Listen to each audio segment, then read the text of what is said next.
السلام علیکم میرے پیارے بہنوں اور بھائیوں۔ رسول خدا صلی اللہ علیہ وسلم نے اپنے حیات میں جتنے بھی معجزات پیش کیے ان میں واقعہ شق القمر یعنی چاند کا 2 ٹکڑوں میں تقسیم ہونا سب سے بڑا معجزہ تھا، جس کا ذکر قرآن پاک میں اور تاریخ کی مختلف کتابوں میں بہت تفصیل کے ساتھ آیا۔ مگر سوال یہ ہے کہ آج کے جدید دور میں جبکہ کئی ممالک چاند پر قدم رکھ چکے ہیں تو کیا انہیں چاند کے 2 ٹکڑے ہونے کے ثبوت ملے، اور اگر ہاں تو کیا وہ اسے سائنسی حوالے سے ثابت کر پائے یا نہیں، اور مزید چاند کا 2 ٹکڑے ہونے سے قیامت کا کیا تعلق ہے اور اب قیامت کتنی نزدیک ہے، آئیے جانتے ہیں۔ مگر اس سے پہلے یہ جاننا ضروری ہے کہ واقعہ شق القمر آخر کیسے رونما ہوا۔ روایتوں کے مطابق ہجرت سے تقریباً 5 سال قبل قریش کے کچھ لوگ حضور صلی اللہ علیہ وسلم کے پاس آئے اور کہا اگر آپ واقعی اللہ کے سچے نبی ہیں تو ہمیں کوئی معجزہ دکھائیں۔ اس پر نبی صلی اللہ علیہ وسلم نے ان سے پوچھا کہ تم لوگ کیا دیکھنا چاہتے ہو؟ لہٰذا ان لوگوں نے سوچا کیوں نہ محمد سے ایسا کام کروایا جائے جو ناممکن ہو۔ انہوں نے حضور سے کہا اے محمد اس چاند کے 2 ٹکڑے کر دو۔ نبی صلی اللہ علیہ وسلم نے فرمایا کہ اگر ایسا ہو جائے تو کیا تم لوگ ایمان لے آؤ گے؟ وہ لوگ کہنے لگے کہ ہاں ہم ایمان لے آئیں گے۔ حضور صلی اللہ علیہ وسلم نے اللہ سے دعا مانگی اور چاند کی طرف انگلی سے اشارہ کیا۔ دیکھتے ہی دیکھتے چاند پھٹ پڑا اور اس چاند کے 2 ٹکڑے ہو گئے، یہاں تک کہ لوگوں نے جبل حرا کو اس کے درمیان دیکھا، یعنی چاند کا ایک ٹکڑا پہاڑ کے اس طرف اور دوسرا ٹکڑا پہاڑ کے اس جانب تھا۔ سب لوگوں نے یہ منظر صاف طور پر اپنی آنکھوں سے دیکھا۔ پھر محمد صلی اللہ علیہ وسلم نے فرمایا اے لوگو دیکھ لو، یاد رکھنا اور گواہ رہنا۔ اس کے بعد آپ صلی اللہ علیہ وسلم نے اپنی انگلی سے چاند کی طرف اشارہ کیا اور وہ دیکھتے ہی دیکھتے پہلے کی طرح جڑ گیا۔ کفار مکہ نے اتنا بڑا معجزہ دیکھنے کے بعد کہا کہ یہ تو صرف محمد کا ایک جادو ہے۔ ان کفار میں ابو جہل بھی شامل تھا، مگر قریش کے کچھ عقل مند لوگوں کا خیال تھا کہ جادو کا اثر صرف حاضر لوگوں پر ہی رہتا ہے، اس کا اثر ساری دنیا پر نہیں ہو سکتا۔ لہٰذا انہوں نے طے کیا کہ جو لوگ دوسرے علاقوں اور ملکوں میں گئے ہوئے ہیں جب وہ سفر سے مکہ واپس آئیں گے تو ان سے پوچھیں گے کہ کیا انہوں نے دوسرے علاقوں میں بھی چاند کو 2 ٹکڑے ہوتے دیکھا تھا۔ اگر انہوں نے گواہی دی تو محمد یقیناً سچے نبی ہیں۔ لہٰذا جب قافلے والے واپس آئے اور ان سے پوچھا گیا تو انہوں نے کہا کہ ہاں ہم نے بھی اس دن چاند کو 2 حصوں میں بٹتے دیکھا۔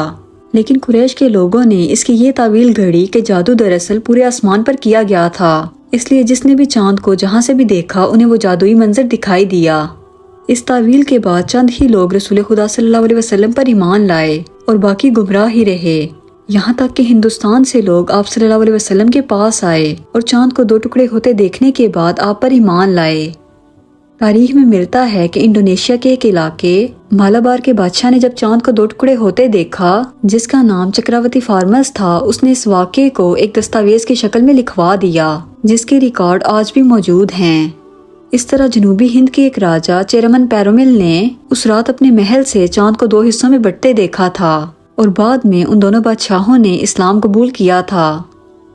اس کے علاوہ ہندوستان کے الور کے مجسموں میں ایک ایسا مجسمہ آج بھی موجود ہے جس میں ایک تحریر لکھی ہے کہ اس مجسمے کو اس وقت بنایا گیا جس وقت چاند 2 حصوں میں تقسیم ہوا تھا۔ یہ تمام واقعات اور مزید تفصیلات لندن میں واقع انڈین آفس لائبریری کے پرانے آرٹیکلز اور ڈاکیومنٹس میں آج بھی موجود ہیں۔ قرآن پاک میں ارشاد ہوتا ہے کہ قیامت قریب آ گئی اور چاند پھٹ گیا، یہ اگر کوئی معجزہ دیکھتے ہیں تو منہ پھیر لیتے ہیں اور کہہ دیتے ہیں کہ یہ پہلے سے چلا آتا ہوا جادو ہے۔ انہوں نے جھٹلایا اور اپنی خواہشوں کی پیروی کی اور ہر کام ٹھہرے ہوئے وقت پر مقرر ہے۔ بس اے نبی تم ان سے اعراض کرو جس دن ایک پکارنے والا ناگوار چیز کی طرف پکارے گا۔ دوستو ان آیات میں اللہ تعالیٰ نے مشرکین مکہ کی ہٹ درمی اور ضد کو واضح طور پر بتاتے ہوئے رسول خدا سے کہا کہ آپ انہیں ان کے حال پر چھوڑ دیجئے۔ مزید اس میں چاند کے 2 ٹکڑے ہونے کے ساتھ قیامت کا ذکر بھی کیا گیا، جس سے مراد یہ ہے کہ یہ کائنات جو اربوں سالوں سے وجود رکھتی ہے، چاند کے پھٹنے کے ساتھ اس نے اپنے خاتمے کی طرف پہلا قدم بڑھا دیا تھا۔ اللہ تعالیٰ چاہیں تو یکدم اس دنیا کو فنا کر دیں کہ ہمیں پلک جھپکنے کا بھی وقت نہ ملے، لیکن اللہ تعالیٰ نے اس کائنات کو بنا کر اس میں موجود ہر چیز کو اس کے وقت کے حوالے کر دیا، جس میں اس کا خاتمہ بھی شامل ہے، اور اس کے خاتمے کا وقت چاند کے 2 ٹکڑے ہونے کے ساتھ شروع ہو گیا۔ اب ظاہر سی بات ہے اربوں سالوں سے وجود رکھتی اس کائنات کو سمٹنے اور اپنے انجام تک پہنچنے کے لیے بھی کچھ ہزاروں سال کا وقت درکار ہے، اسی لیے اللہ تعالیٰ نے کہا کہ قیامت قریب آ گئی۔ اب رہی سائنسی حوالے سے شق القمر کے ثابت ہونے کی بات، تو آج 1400 سال بعد سائنٹیفک ریسرچ سے یہ بھی صاف ہو چکا ہے۔ دراصل سال 1680 میں ایک ریاضی دان اور ماہر فلکیات ڈومینکو کاسینی نے چاند کو بہت ڈیٹیل سے اسٹڈی کیا اور چاند کی ایک تصویر بنائی۔ اس نے اس تصویر میں چاند کے درمیان ایک لکیر بنائی تھی، لیکن وہ خود اس لائن کی حقیقت سے ناواقف تھا۔ یہ شق القمر کے معجزے کا وہ ثبوت تھا جو پہلی بار کسی غیر مسلم سائنٹسٹ نے دنیا کے سامنے پیش کیا۔ اس کے 300 سال گزرنے کے بعد جب ناسا نے چاند کی تصویر جاری کی اور کاسینی اور جدید تصویر کا موازنہ کیا گیا تو دونوں میں یہ لکیر مشترکہ پائی گئی۔ چنانچہ سائنسدان مزید ریسرچ میں لگ گئے کہ یہ چاند پر لکیر آخر کس چیز کی ہے۔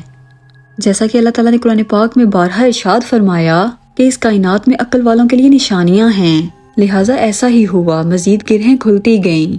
ناسا نے جب اپولو 10 مشن چاند پر بھیجا، اس نے بہت قریب سے چاند کی تصویر لی جس میں واضح طور پر اس لکیر کو دیکھا جا سکتا تھا۔ تحقیق کرنے پر سائنسدانوں کو پتہ چلا کہ چاند کی سطح اس لکیر کی طرف سمٹ رہی ہے اور چاند مسلسل اس لائن کے گیپ کو بڑھنے میں مصروف ہے۔ ہائپوتھیسس کے مطابق ماضی میں ایک بار چاند کی جسامت میں کچھ کمی واقع ہو چکی تھی اور چاند پر موجود یہ لائن تبھی وجود میں آئی جب چاند 2 حصوں میں تقسیم ہوا تھا۔ National Air and Space Museum کے ڈائریکٹر ٹام واٹر نے ان نشانوں کو لوبیٹ اسکارپس کا نام دیا، جو کہ ناسا کی شائع کردہ تصاویر میں واضح طور پر دیکھے جا سکتے ہیں۔ We know the moon is shrinking by looking at the lobate scarps in detail. They actually reflect the crustal materials of the moon being pushed together, breaking, and being thrust over one another. 1989 میں NASA کے space craft نے ایک چونکا دینے والی کھوج کی۔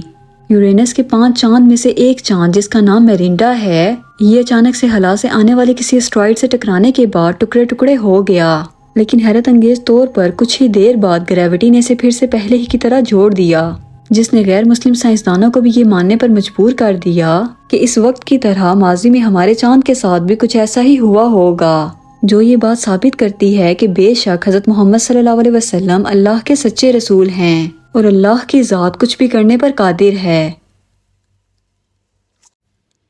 دوستوں، مجھے امید ہے آج کی ویڈیو آپ کو کافی انفارمیٹیو لگی ہوگی۔ اگر آپ کو ویڈیو پسند آئی ہو تو اسے اپنے دوستوں کے ساتھ ضرور شیئر کیجیے گا اور میرے چینل کو سبسکرائب کیجیے گا۔